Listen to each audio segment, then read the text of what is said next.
Namaste, welcome to Satsang.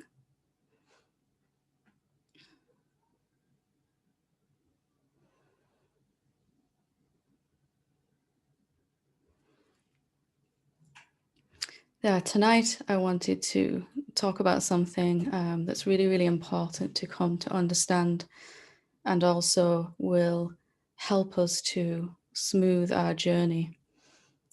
In my own pathway, I struggled with this too, and I think many people struggle with it, so it's worthwhile exploring, and that is the importance of satsang. What is it we're actually doing here? Sat is truth, and sang comes from sangha, which means to gather. So we're gathering together, associating in the truth with the truth of our own being, and the truth as it presents itself as this satsang.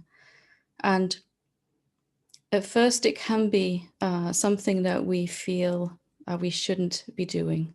I know in my own pathway with 4 kids, there always seemed to be something that would be more important to do than spend time in satsang. So I really wanted to go through what's actually occurring when we wake up and realize the self, and just hopefully point to just how important this work is for all of us, especially right now as we find ourselves, the situation we find ourselves in as a species, humanity as a species. That awakening has never been more important than it is right now, and more necessary than it is right now. So if you've ever felt guilty or selfish for taking time in satsang, I can completely understand that. But hopefully after this evening, it'll become clearer just how powerful and important this work is. A lot of people ask, what we can do to change the planet. What can we do to help right now? What can we do to improve the situation for all of us? And it starts always with our own awakening. Let's start first with our own awakening, and then any actions or words or ideas that come from that awakened condition are going to be of benefit to all beings, including the planet itself. It's impossible to do anything harmful or destructive to another being when you recognize with a deep sense of knowingness that other being is you, and the planet is also you. And it's very, very hard to not share resources and all of that equally and fairly when the beings in front of you, you know them to be your very own self. So it's so important to start from that place of wholeness when we're trying to make a difference. That should be the first step. And of course, moving beyond that into living as this, where we're letting go of limiting beliefs that have stopped or limited the expression of whatever talents, gifts, skills we've brought with us into this particular incarnation to help.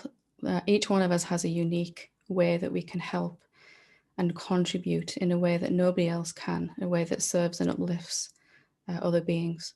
So all of that is going to begin to happen for you as you deepen in your seeing.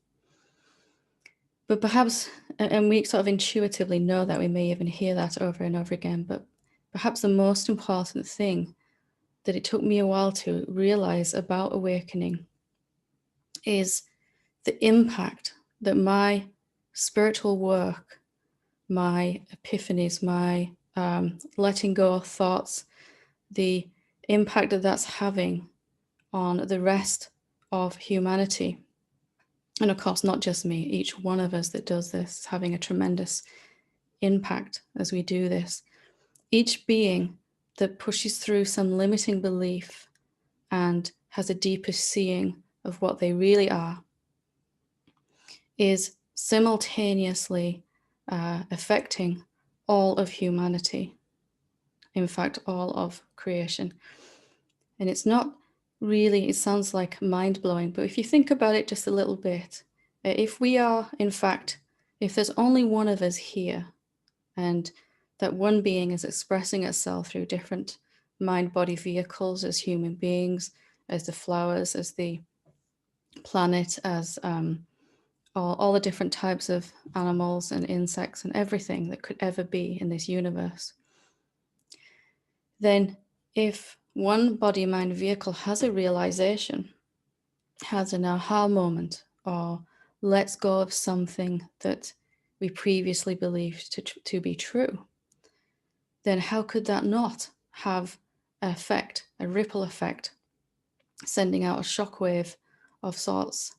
I was talking about this morning with someone, and it was the analogy came up of if you've ever seen an earthquake underwater, where it starts underwater, there's a sudden event on the surface of the ocean where the earthquake happens, and then quite often it begins to spread out. There's a wave that spreads out from there, and we see this all the time, that a particular being wakes up, and then around that being that's woken up first, other beings start to wake up around them because of this effect, because every time each one of us does some spiritual work, has a clearer seeing of what we are, and perhaps a clearer seeing of what we're not, it is absolutely affecting all of humanity at the same time.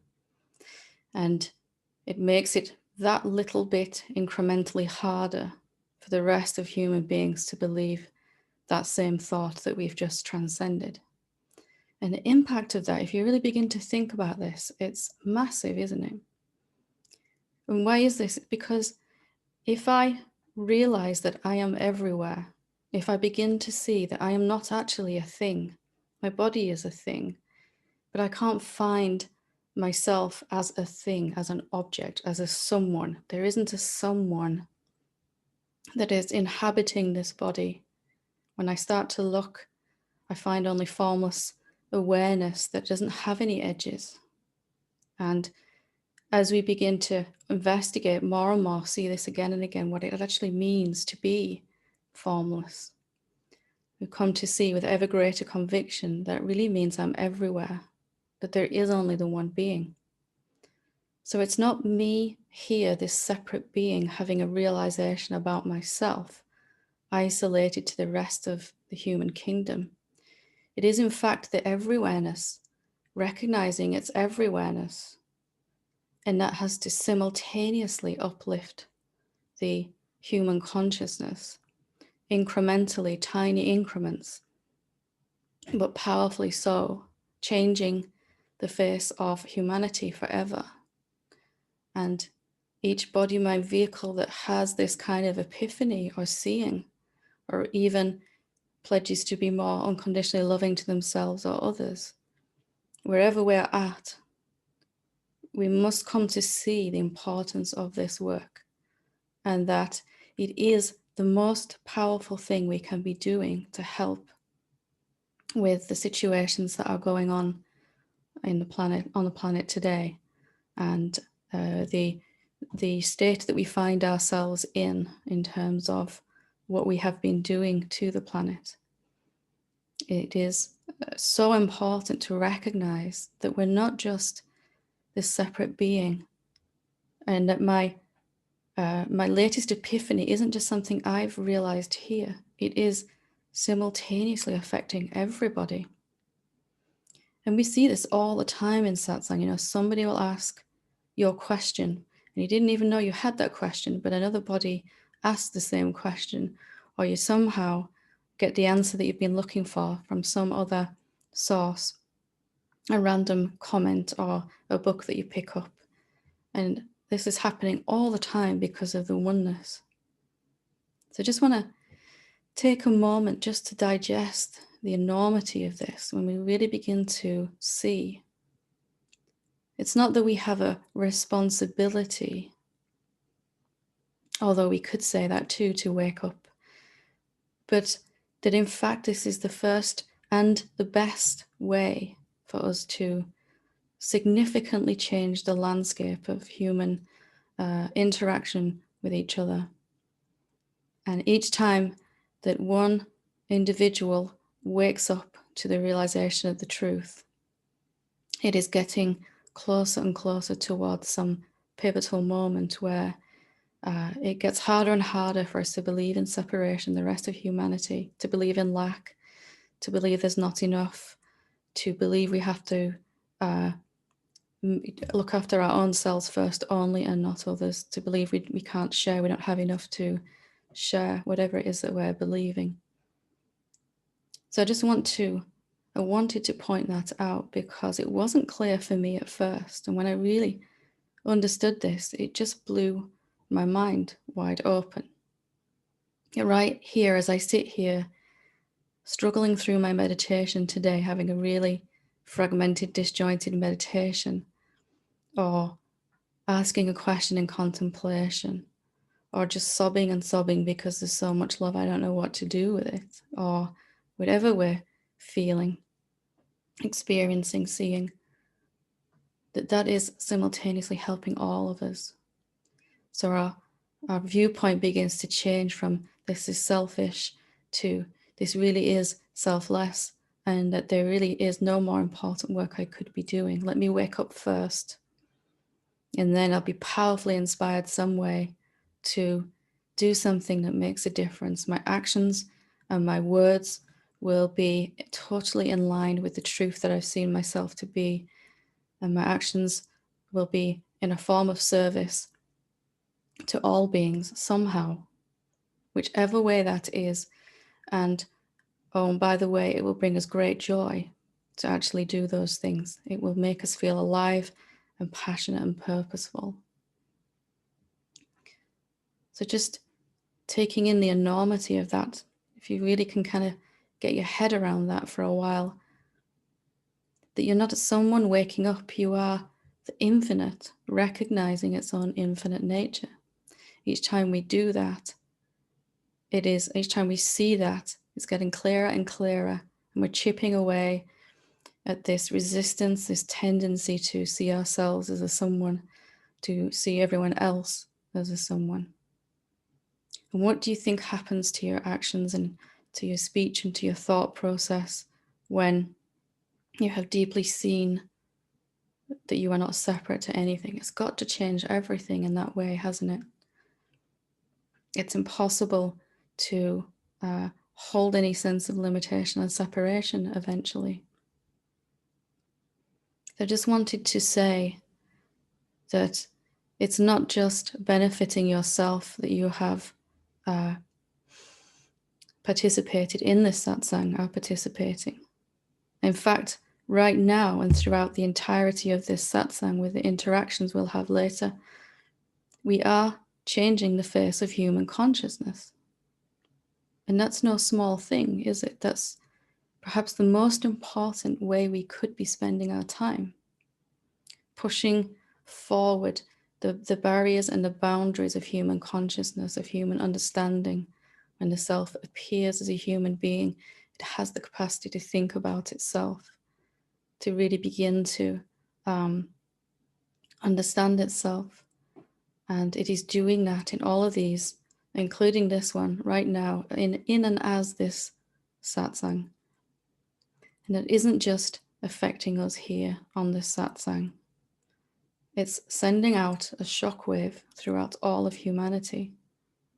And of course, most beings aren't going to feel that change on a conscious level. They're not going to feel some conscious impact from that seeing, but it is changing them, gently influencing them incrementally by step towards the highest version of themselves in the manifestation that's possible right now in this moment, making it just a little bit harder to believe those thoughts, fear-based separation thoughts, and just a little bit easier to really move into a much more loving stance.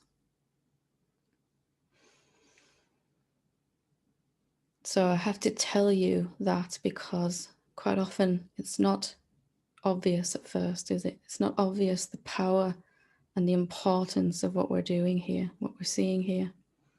And yes, it also makes our own life flow better, our own emotions more positive, our own state of consciousness higher, of course it has that benefit too.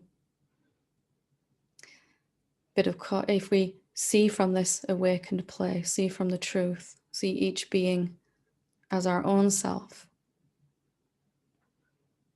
then we begin to have a very transformative effect just by our very existence.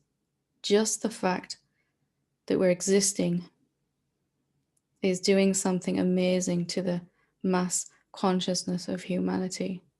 And then, of course, any actions and words and ideas that come from that are going to be profoundly change the landscape. And never more so than at this current time has this work been important. We're now at a stage in our evolution as human beings where we really could do to make some changes in the way we act towards each other. And it's no judgment, just an observation that is happening. And that is automatic and effortless from the awakened state. So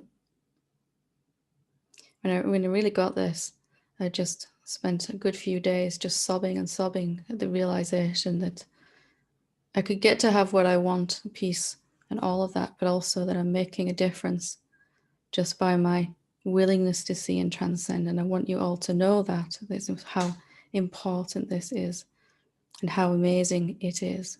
And what we're doing right now, that from this tonight or whatever time it is where you are, the landscape will be changed each and every time incrementally. Okay.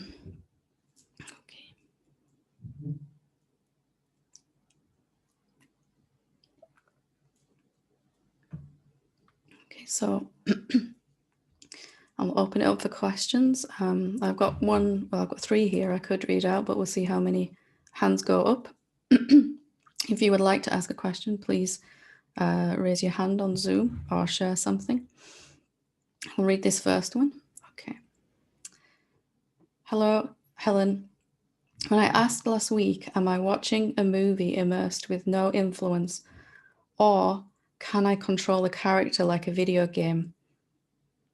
On 3rd of June, you answered, I am appearing as both, invested and identified in the movie character, having the life experience, and the watcher of the movie.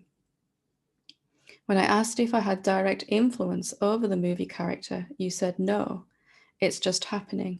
The ocean does not control the waves, but the character, knowing it is part of something greater, will have an indirect influence, upgrading the character. So please correct my thoughts here as I attempt to unpack my character that I separately identify as. If I am everything or one, I choose to zoom in and perceive from a limited perspective of thought or mind. That limited perspective is less than all, so it seems separate from the whole, but it's actually part of the whole. At some point, I notice my senses don't have access to everything, which emphasizes a separateness between what I can and cannot perceive. Subsequently comes an identification with this seeming separateness. Once identified as separate, it appears as if what I am watching, I am actually doing and controlling. So it's in two parts, this one. Let me just answer that one first. So once we identify with the body as the body, once we zoom in to phenomena, to objects, to and the sense that this is me, this body mind is me, then instead of watching this character do its thing, we really begin to feel that we're doing what the body's doing. We really begin to feel that we're thinking what the mind is thinking, that I'm the thinker, I'm the doer, I'm the character that is arising, and the sense of a separate self. So when we zoom in and we begin to value phenomena more than the background space of awareness in which those phenomena appear, and for a time we seem to completely forget that there is anything else. And as we come to find that only focusing on the phenomena, the changing, the moving, the becoming about us is very, very limiting and brings a lot of fear, then we'll begin to want to question that as we find ourselves in satsang. And seeing this that you're saying here is pivotal. That if I think I am the body and mind, then I will think that I am the doing. I am the doer. I'm the one choosing my actions. I'm the one choosing my thoughts. I'm the thinker. I'm the one that thoughts are happening to. So, second part, if the mind is limited and cannot grasp awareness and is using thought to conceptualize what it cannot directly experience, is the physical world real? Is it just a limited perception conceptualizing something infinitely more complex? Well, our mind's perspective of the world is a limited perception conceptualizing something infinitely more simple, I would say, not complex, but simple. What all of this really is, it is your own self. It is the self. It is the awareness. It can look like, awareness can look like emptiness, formlessness, invisible in its nature. And it can also look like something. It can appear to be something. And when awareness appears to be something or someone, it's not the same as an actual thing or an actual object, an actual person. So awareness takes the shape of a human being and a sense of a separate self seems to arise, but it's not the same as actually, there's not actually a human being there in that way. So is the physical world real? It's one of those yes and no questions. All of this is real because it is the self. It's real because it is the self. Its shapes arising out of, but not different to, shapes that the self has molded itself into. So its reality is based on the self, and it is unreal because it's not capable of existing apart from, separate to the self. So mind will try to, well, which one of those is it? It can't be both. It can't be real and unreal at the same time. But it's unreal as a phenomenal world of forms, infinite number of forms. It's real as the self appearing as an infinite number of appearances.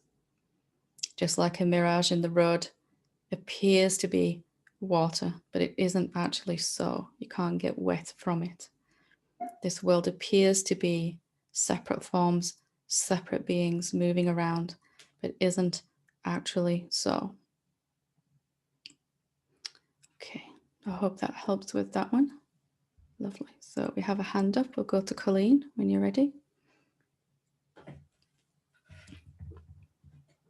Hi, Helen. Hi, how you doing? I'm good. Hopefully my dogs won't start barking. It's 110 here, so I can't put them outside. It's okay, don't worry. It's a uh, little cooler here, but you know. it's crazy. Um, First of all, I love you and I'm so grateful I for love you you. too. And Thank you. since I found you, this has just accelerated. And um, my primary thing that I contemplate on is, how is this change bringing me more? How does consciousness want to expand? Because I'm in such a limbo situation and a lot of things up in the air. And what's happened is, my tribe has kind of come out of the woodwork.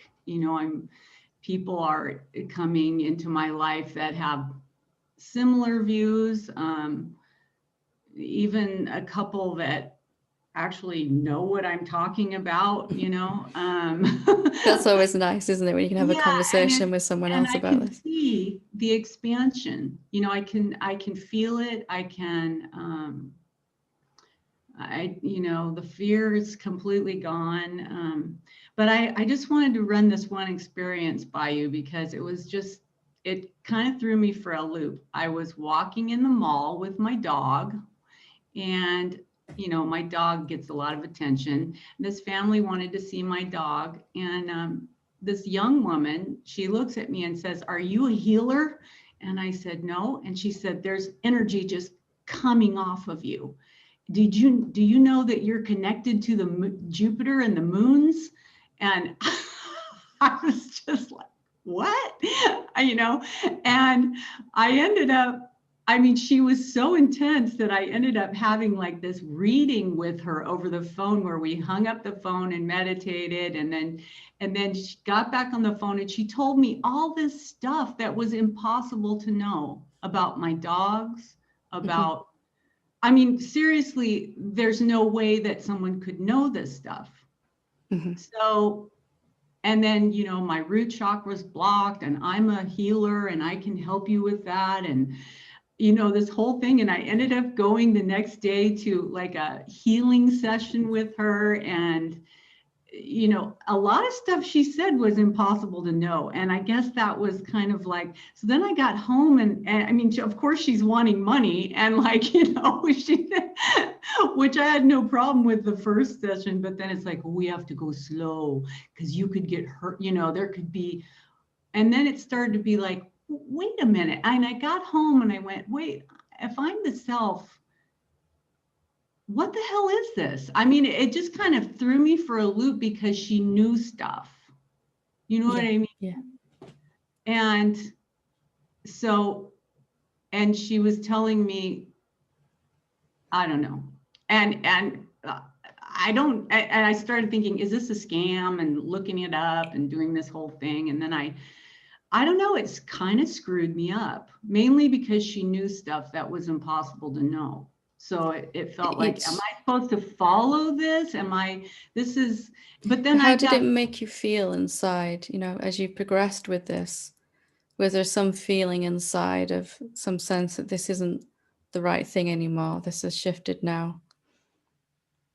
Did you get some sort of sense of this was right at first, but not anymore, or something like that? um, that's the thing is it felt right. And then my head got into the money. And so then my mind took it and went, this is a scam. So, it's kind of like flip-flopped back and forth, like, because she did this thing with me in a water fountain in the middle of downtown Palm Springs in public, and I actually felt my body relax. But um, but then when she was saying, it's $150 for, Yeah. every 3 days or something, then it was like, and I said, I don't have money like that. I'm in the middle of a divorce. And she's, oh, don't worry about that. No, you're gonna be great, Sounds to me like it's a reflection of just a sense of a lack of trust in yourself, some sort of sense of I don't fully trust myself to make the right decision, to not be misled by someone, or some sense inside that just exposing a little insecurity somewhere deep down that I don't have the capacity to make the right decisions, or I can't trust my decision making capabilities 100% of the time, something like that. I mean, so it's just to from time to time these things will happen just to expose a little bit of a belief somewhere where we're still holding on, just in some way. We might have worked through a lot of the fear, as you've said before, but every now and again something can be not an outright fear, but I just don't quite feel safe in this area of trusting my gut instinct here, or whatever it is. right. Like, are you really the self? Are you, Mm. prove it? Yeah. Kind of thing. Yeah. I mean, I guess just her knowing stuff and being able to describe my dogs and where they came from and all that was really, um so that's just me knowing that. That's just me knowing that and If telling me. everyone is the one being, then really all human thought is in some collective database and can be accessed, but not necessarily thought, but energies can be accessed. And you know, we call them psychics or whatever, that do that, that are good at doing that. But one thing I learned pretty quick was that that doesn't necessarily mean someone has the wisdom to go along with that. They may have the insights coming, but they might not have the wisdom of how to work with that. I don't know about this particular woman, this person, but there is, you know, where we can access something about another being. There is that place. I don't really want to spend too much time on that, but if your feeling was telling you something and you kind of ignored that, maybe that's something to look, or overrode it, we should say. Maybe that's something to look at out of it, what this was here for you to learn from. Yeah. We all tend to not trust ourselves in some way. Right. Hope that Okay. helps. Yes. Thank you. Lovely. Thank you. Thank you. Okay. Would anyone else like to ask or to share something?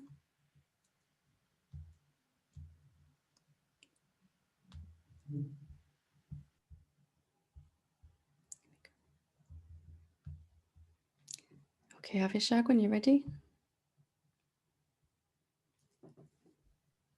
I use a different device. I'm like, where's the mute button? It's in a different place on every version of Zoom, right? So I actually appreciate what you said about a person may being able to have intuitive sight, but not necessarily the wisdom and how to use that, because I've interacted with a lot of intuitives, and I found that the information is helpful based on how I work with it and how I look into it and try to understand its value for me. And I've been a little confused about different people thinking, okay, maybe it's different skill levels of communication, or when I try to ask questions for clarity and people get defensive. I think I understand now, just from that question, that answer that you shared with the previous lady, that it's about.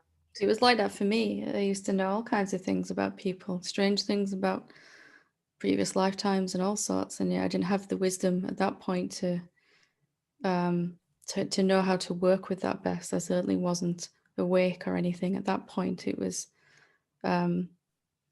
just something that I seemed to have come into this mind body experience with, something that maybe I'd developed in previous incarnations, whatever. We've all got these things that we've already mastered and worked on, that we're already quite good at, and those things that we want to work upon also here. And it was like that for me. I could seemingly give great wisdom to a lot of other beings, but I just couldn't sort out my own life even. You know, it didn't extend to myself. So just because someone has that kind of capacity doesn't necessarily mean that they have some level of realization. And I found that one out the hard way a couple of times. That really helps, because I've just been focusing on what I need to focus on next, and working on that seems to be the most practical, dependable way to interact with it. But I also have friends with people in alternative communities, so it's important to have perspective. So that's Yeah, any guidance we get, whether it's in satsang or anything at all, it should always be, you should always take it and see how it makes you feel. How does it sit with you? And whether the Buddha himself appeared in front of you and said, this is what you should do, but it felt wrong. You know, if maybe check out if that's resistance or not. And if it doesn't feel like resistance, then you don't take that advice. Take, you know, what is useful from anything that you imbibe and leave the rest. As long as we're checking, it's not that we're leaving it because we're resisting what we really need to apply. You know, there is no teaching or teacher that is 100%, you know, going to replace your own authority in this matter, so to speak. Your own judgment about how something makes you feel is so important, and we must not give our power away in that way. You know, so it's good that you've got that discernment skills, right? Yeah, and even if you hear some teaching and it says you feel like that feels good, but it's not for me right now. It feels true, but it's just not for me right now. You know, just kind of recognizing that, or being able to value this doesn't feel right at all. Wherever I find myself in this teaching or something, we tend to allow other beings to override our intuitive sense there, don't we, sometimes?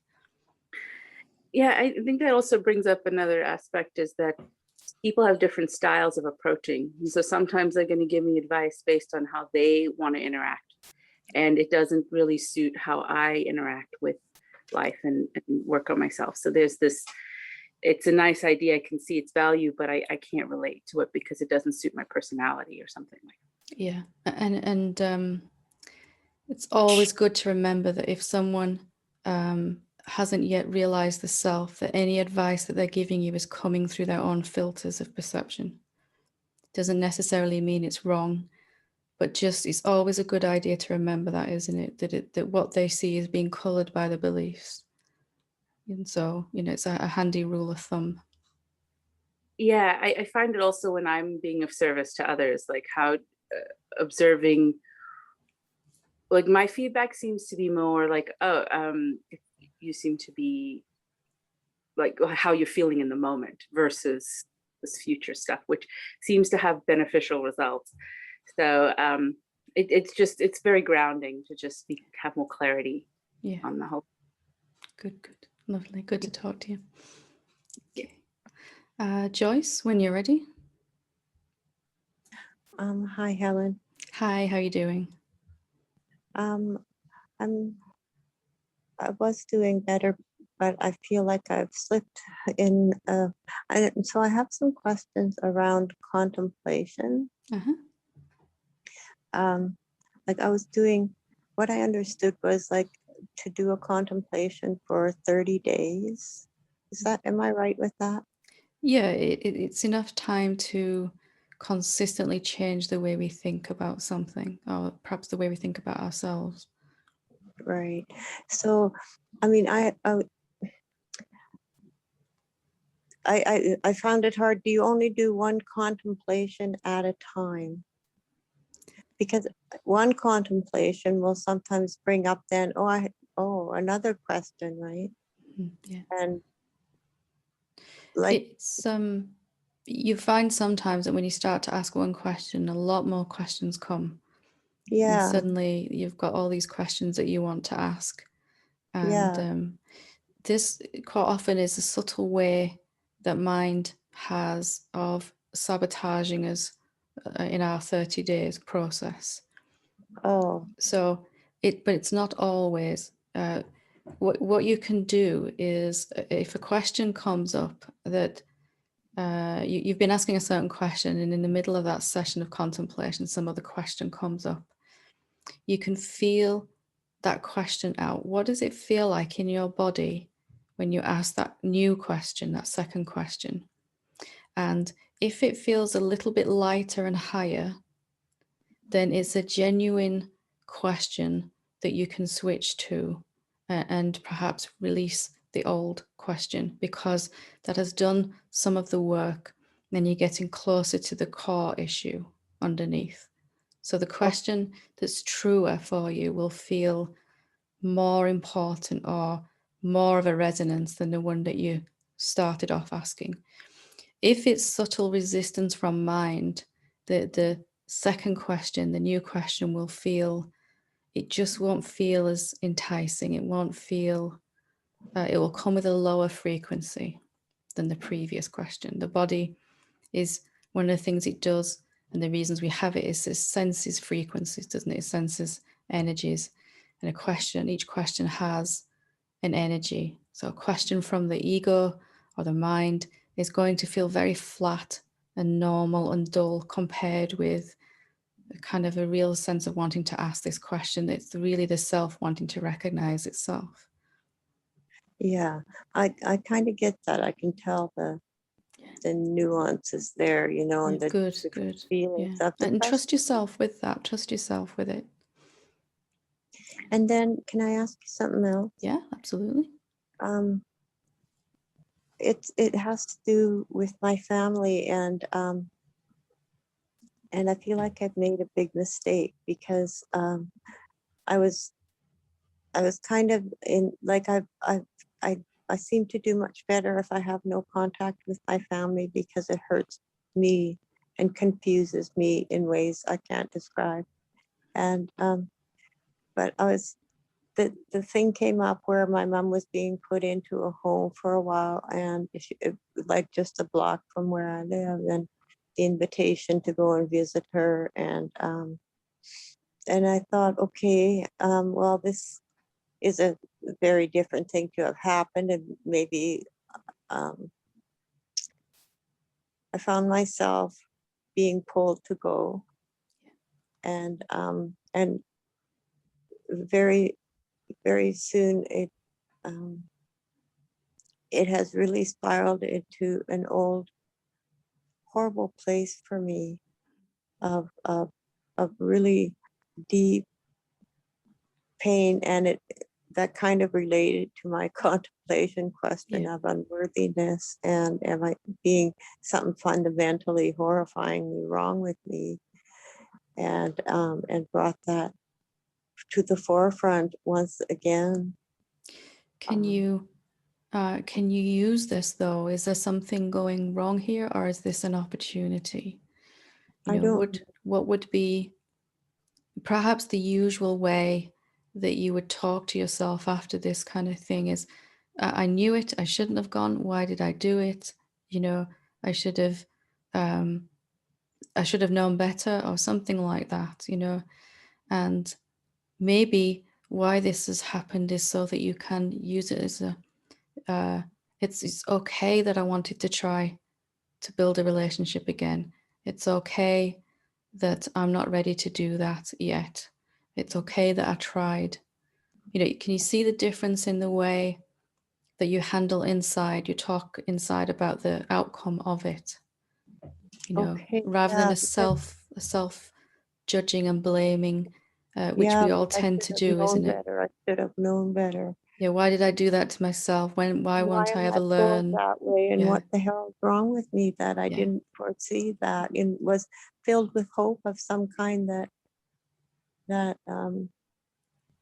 And you can turn that around, you see, inside, as a way to love yourself more. It's okay that I hoped that something could change. It's because I value love already.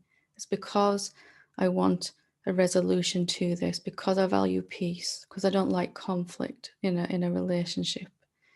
And that's mhm, because I'm already a loving being. I value these things. And of course, I'd want to try again. And it's okay that it's not the right time yet, you know, and I don't have to use this to beat myself around the head, right? I don't have to. I can use this as a opportunity to love myself more, to talk to myself in a better way. yeah, And then it isn't wasted. It isn't actually a mistake ever then. It's an opportunity, and things have to shift then in the manifestation if we're it's not the event in itself, it's how we hold that event inside ourselves. And most times we just automatically go into self-blame, don't we, around this? oh, I've gone into a very black place that is quite frightening, and because and it's almost like I have no say in it, like it's like a wet blanket has been thrown over my head, and I can't get it off. It and I'm, yeah, it it hurts a lot. Yeah, So, you know, maybe after we've finished here, or whatever, you can sit in there and think of, just try to think of some ways that you can hold this in a different light. yeah, Maybe this wasn't a mistake that you made. Maybe this was an opportunity, because you get to decide which it is.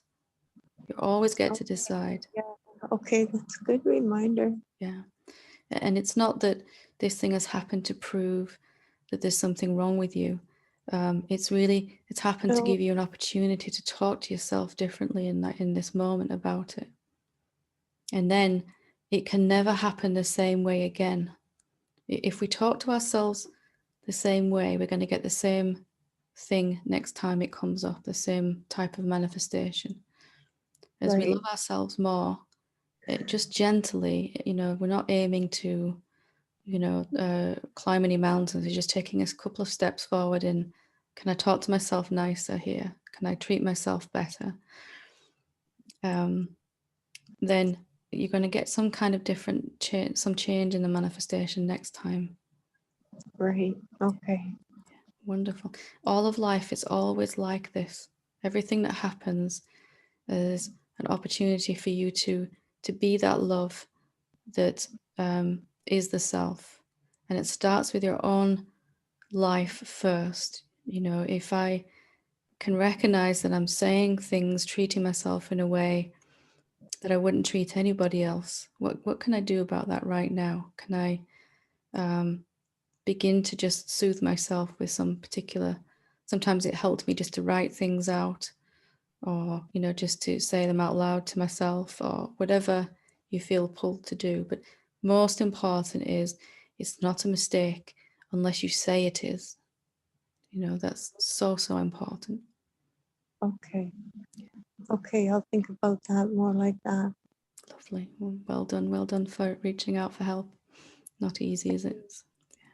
Okay. Okay, so we'll take Sharon, and then we'll leave it for tonight, because there we go. Are you ready, Sharon? Yes. Hi, Helen. How are you? I'm good, thank you. How are you? Good. I just kind of follow up on a question you had given me, some inquiring to do about carrying a lot of self blame for past doings, wrongdoings, and needing to find forgiveness, for myself. So I've been down that path and finding it quite successful. But the flip side is that I'm waking up with terror or panic or fear. And then I kind of, similar to what you were just talking about, I kind of be gentle with myself and ask, what is this showing up for? And it dissipates, dissolves very quickly. And then it's like I'm grasping to try and get it back again because, I don't know why, but it's just like, part of it feels like I'm not deserving, like this can't be this easy. Yeah, I Like can't I just need to, come out of stuff like that just by asking a question. That can't be. yeah, and it feels kind of unsettling. And then because I've really suffered a lot in the last year, and things I'm starting to see, some light coming in and things moving forward, and then I'm recoiled Something back in to, ego says, oh, hang on, this is starting to really work now, yeah, and it's a bit too effortless, and yes, I just ask a question, and so it kind of like, where's the struggle? Where's the yes, epic battle where I get to prove my worthiness, my reason for existence, that you can see something inside just cannot accept. It's almost easier when awakening isn't happening than when it really is progressing for this kind of egoic sense of self, because it's going, it can't just be like that it's happening. yeah. I must have to prove myself, or be ready for it, or worthy of it, or Yes. something, isn't it?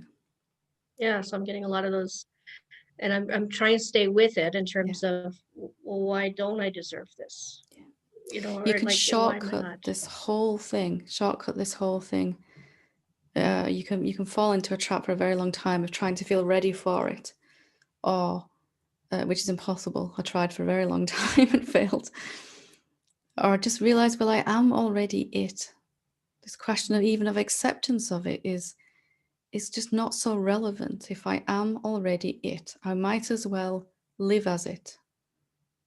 It's kind of doesn't make sense anymore if I've seen, to whatever degree, that this is what I am, to keep living as something else. It's just like, well, why don't I live like this? Because it doesn't matter whether my mind ever accepts it on that way, on that level. I am it. So I don't even need to be ready for it, worthy of it, and just recognizing that energy we were talking about, it's never going to agree with that statement, and it's not your job to make it. You don't have to.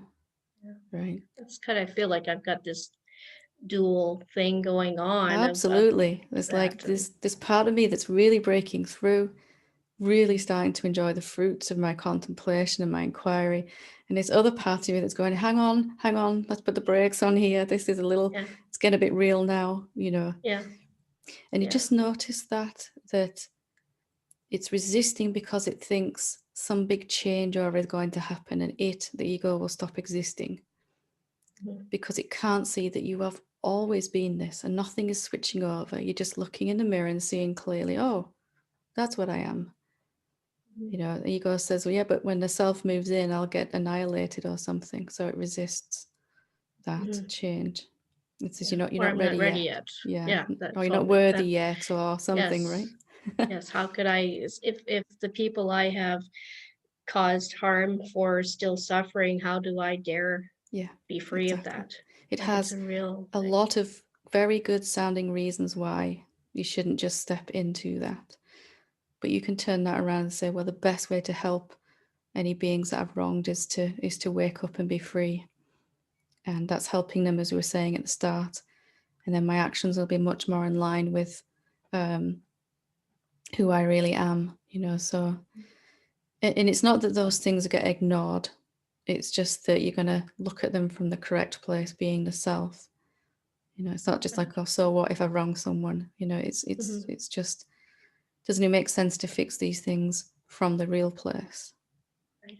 And Yeah. you said that to me last time, and it really created a huge growth within me. Like just having that perspective and You're going from to that. work through all these karmic patterns, right? Whether you're working through them as the ego or the self is the only thing you can control. It's effortless, easy, and fun as the self. It's never ending, terrible, and, you know, spiraling downwards as the ego. So might as well do it the easy way, right? Recognizing that you're never going to arrive at a point where you feel ready to be awakened, right? It's just never going to happen. It's like an endless road, that, but you can just step off of that and go, well, I am already it. The whole thing is irrelevant. Yeah. That's the piece. Yeah. That I I'm saw needing. that. I got stuck in that for about 10 years. And then I realized no matter how hard I try, I can never feel ready. There must be some other way to do this, you know? Yes. Yeah. Okay. Wonderful. Lovely. Thank you. You're welcome.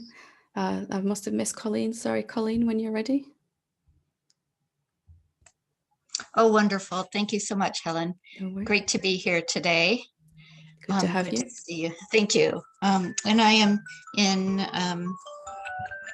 North Carolina in the mountains, so climbing mountains for sure, and much cooler temperature. Good. So I'm trying to be concise with this question.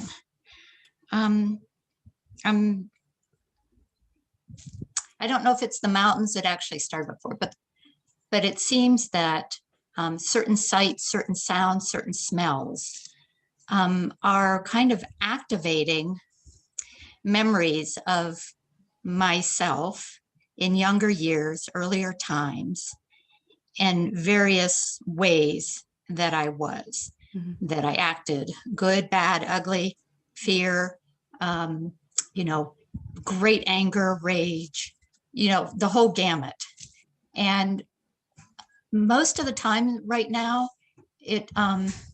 I just stop and pause and look at it. And there's a feeling of great compassion for myself and the other beings that I was involved with. No judgment, no harshness. And I certainly relate to earlier comments today about how self-critical I have been in my life. So, of course, this feels wonderful, but I'm just wondering, yeah, that's so funny. It feels great. And then there's a part of me that says, well, my hope is, oh, this can go on forever like this. But there's a part of me that thinks, just wait till you get to the really hard stuff that you're not going to be able to forgive, or that you're not, the stuff part. So one thing I was just asking about, is this just indicative of waking up and living my true self as, as a awakened being, but also is the compassion and the love and the forgiveness that I experience in those moments affecting those beings at earlier times, or is time irrelevant here? That's it. Always affecting them. Like we said at the beginning, as I come to see I'm everywhere, the body and mind emit a much higher frequency, which is what that transmission is that we feel around awakened beings. So in a way, your own seeing is the best way to make amends for anything we feel we have done wrong, or vice versa, any way that we feel we have been wronged. It cannot not affect those beings in terms of having an influence over them. Whether they choose to act upon that is, of course, their own choice out of free will, but everything you do is always affecting everyone. When we're broadcasting without realizing, of course, fear, shame, all of that, we're sending that shockwave out. So as we do this work, we are metaphorically at the top of that mountain, and it's affecting everyone. What was the first part of your question? Whether the feelings that come up of love and forgiveness, compassion for all stages of my earlier life is indicative of waking up. Is it a stage or something? Yeah, there was a realization that time isn't really, those things weren't really 20 years ago or whatever they were, because whatever karmic patterns we have to transcend, they were playing out then and they're still playing out now. Maybe with different beings involved or things involved, but it's the same energy that's run throughout our entire life. And as I see it in this moment, that it's not true. It has an effect. It begins to bring to mind previous times where we felt the same feeling, as if mind or somehow consciousness stores these memories based on how they made us feel, how we felt when that thing was happening. So every memory that's connected with that vibration of that feeling, so every fearful thing or every thing that's been associated with shame will kind of get transcended at the same time, because it's really only just this, it's happening now. Whatever karmic patterns from previous lives and this one, they're playing in our lives right now because there only is now. So it seems to kind of ricochet back into our history, where we begin to see that wasn't true either then. It wasn't true. Even then, it's not true now, that I'm not good enough, and it never was. That kind of develops deeper. If I am the self now in this moment, I've always been. That kind of deepening recognition that the things that I thought have happened haven't really happened in that way. Does that help? Yes, indeed. So it's just really a deepening recognition of my true self now and always. Yeah, it just kind of, in the deepening, seeing that there isn't really any time in that way. There seems to be, but there isn't. It's got to simultaneously affect, sort of moving back through your history and sort of clear that out. If it's not true now, it never has been, and that just becomes more and more clear. Yes, wonderful. Thank you. So I could ignore the wrinkles. They're not real. Yeah, good luck. If you find a way out of that one, let me know. I'd be interested. Yeah. Yes. Thanks, Lovely. Helen. All right, good to talk to you. Okay, we'll leave it there for this evening. Thank you very much for your questions and participation. Namaste.